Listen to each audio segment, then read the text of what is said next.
Bonjour, c'est Alex de From K2M et aujourd'hui on va parler de l'arme des leaders, la prise de décision. Le leader est la personne qui va fédérer le groupe, mais aussi celle qui va prendre la responsabilité des actions du groupe. Au début, j'avais pas beaucoup confiance en moi, j'avais peur de faire des erreurs. Du coup, j'évitais de prendre des décisions pour être confronté à mes responsabilités. J'avais une peur chronique de l'engagement. Je manquais aussi cruellement d'assurance, du coup je ne voulais pas prendre les décisions, je préférais suivre le groupe dans ses choix. Je ne voulais en aucun cas être la personne qui avait pris la décision qui avait un impact négatif sur le groupe, ce qui me poussait à être assez discret dans tous les groupes que j'intégrais. La première stratégie que j'ai mis en place pour ne pas faire de choix a été de, à chaque fois, repousser l'échéance au maximum possible. En effet, ne sachant pas ce que je voulais faire de ma vie, j'ai fait des filières générales jusqu'à ce qu'on me demande de faire un choix pour le supérieur. Je savais assez souvent ce que je ne voulais pas faire, mais j'avais toujours du mal à déterminer ce que je voulais faire. Cependant, tout n'est pas négociable et du coup, je devais parfois faire des choix et souvent des choix importants. Même des petits choix anodins comme choisir où sortir avec mes potes ou bien le film qu'on va regarder au cinéma était quelque chose d'assez douloureux pour moi. Cela me demandait beaucoup d'efforts. Mon premier grand choix important de vie a été après le bac, je devais choisir une filière pour l'enseignement supérieur. Je voyais mes choix d'orientation comme quelque chose de déterminant pour ma vie et surtout d'irréversible. J'étais donc très occupé à trouver la meilleure alternative possible, de plus que la pression temporelle était assez importante. La date n'est pas négociable. Je savais que je voulais faire des études d'ingénierie ou d'informatique, du coup pour éviter de prendre un choix trop radical, j'ai décidé de faire deux écoles. La première était une école d'ingénieur Polytech Pierre et Marie Curie et la seconde était l'école 42 qui est une école d'informatique. J'ai donc trouvé un moyen de ne pas vraiment faire de choix, ça va être de suivre les deux cursus. Mais sur les deux cursus, ça fait que j'ai dû multiplier mes vies, en quelque sorte. J'ai dû travailler 2 fois plus pour pouvoir suivre les deux cursus en parallèle et quand même valider chaque année. Le fait de ne pas prendre des choix m'a permis de revoir à la hausse ma capacité d'apprentissage et mes capacités de production intellectuelle. Je devais faire entrer mes deux cursus sans aménagement particulier d'emploi du temps dans une seule semaine. J'essayais de ne jamais me précipiter pour faire un choix. J'étais ce genre de personne qui lisait tous les articles, tous les tests et tous les avis sur les produits que je voulais acheter avant de faire mes achats. J'étais obstiné par toujours faire le meilleur choix pour ma vie. Je m'arrangeais aussi toujours pour avoir un délai de réflexion suffisamment important pour pouvoir évaluer toutes les alternatives. J'essayais aussi assez souvent de ne pas choisir directement, mais de soit laisser mon environnement choisir, soit faire mon choix à pile ou face. Une autre des choses que j'ai mises en place a été de répartir la prise de décision sur un maximum de personnes. Notamment dans les groupes, j'organisais des votes pour prendre les décisions. Cela permettait que tout le groupe prenne une décision et que je ne sois pas impliqué personnellement. Et donc, comme tout le groupe prenait la décision, tout le groupe était responsable de l'issue de cette décision et donc de ses conséquences. Pour prendre des choix, j'ai demandé beaucoup de conseils autour de moi afin de m'enrichir au maximum de points de vue différents et d'expériences de personnes pour prendre mes décisions. Cela me permettait de me rassurer quant à l'issue de mes choix. Ça fait que résultat, pour prendre mes choix, je suis souvent porté par mon environnement, ce qui me permet de me libérer d'une certaine pression. Je suis assez satisfait de là où m'ont mené mes choix actuellement. Néanmoins, cela n'a pas aidé ma peur de l'engagement et de la prise de décision.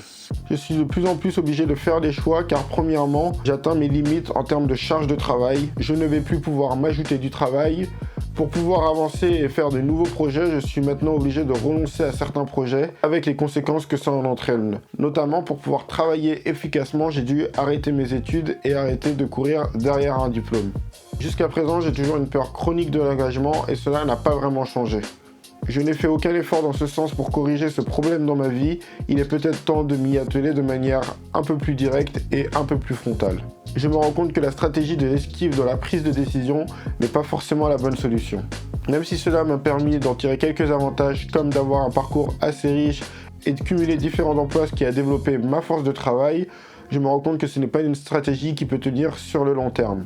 Il me faut grandir et faire face à mes responsabilités, donc mes choix. Le premier travail que j'ai dû faire est un gros travail de confiance en moi. J'ai dû travailler sur comment assumer mes décisions. Pour reprendre l'exemple de la décision que j'ai prise d'arrêter mes études, ça a été un choix assez dur à porter, mais il m'a appris à garder fermement mes positions, même si cela allait à l'encontre de ce que me disait mon environnement. À force de justifier mon choix régulièrement, j'ai appris à avoir confiance dans ma décision. Ma confiance en moi a beaucoup évolué et m'a beaucoup aidé sur la prise de décision. Il est nécessaire d'avoir suffisamment confiance en son jugement et en soi pour pouvoir prendre une décision ferme et pouvoir s'y tenir. Car au début, je n'avais pas vraiment confiance en moi, ce qui faisait que je m'adaptais toujours à ce que me disait la personne en face. Donc si on me disait d'aller à gauche, j'allais à gauche. Si on me disait d'aller à droite, j'allais à droite. Sans aucune conviction personnelle forte. Il a fallu aussi accepter une chose, c'est accepter l'erreur dans ma décision. Accepter l'erreur m'a permis de pouvoir agir sans crainte et de manière plus légère quant à ma prise de décision.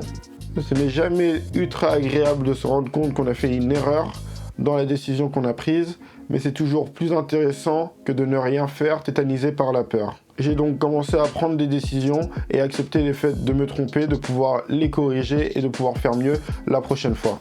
Le fait d'assumer mes décisions m'a permis de fixer mes propres règles, ce qui est très intéressant dans le milieu du travail, car ça m'a permis de reprendre du contrôle sur ma vie. Je peux maintenant choisir mes conditions de travail, négocier plus facilement, car je sais ce que je veux et ce que je ne veux pas, et je sais l'affirmer. Cela me procure une certaine liberté, et cela me permet aussi de pouvoir choisir les personnes avec qui je veux travailler et les personnes avec qui je ne veux pas travailler. Cela m'a permis d'accepter aussi le fait de ne plus plaire à tout le monde. En effet, je n'ai plus peur d'être clivant. À l'époque, j'avais souvent tendance à vouloir plaire au plus grand nombre et du coup sacrifier mes besoins personnels pour m'adapter aux besoins de mon interlocuteur.